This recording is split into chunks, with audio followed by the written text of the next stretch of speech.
So guys, ayan, nakikita nyo chess dito sa may Alimol, oh.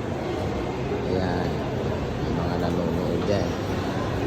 Ayan yung naglalaro sa baba, oh, diba? Ang laki ng kanilang chessboard. Ayan, diba?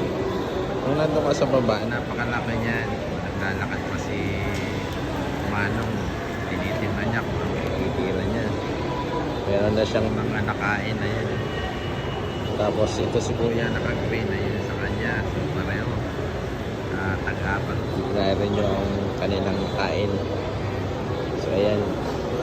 Hindi ba mahirap mag-chess pagka ganito? Moving yung katawan, no? Hindi katulad ng maliliit na chessboard lang ang kaupo lang. Ito, with exercise eh.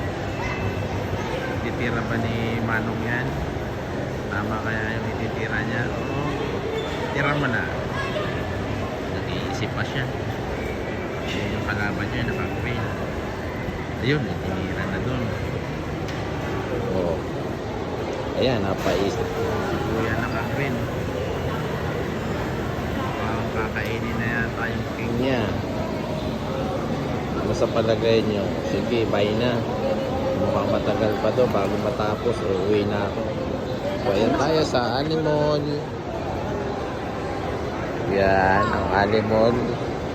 At yan ang mga audience ng mga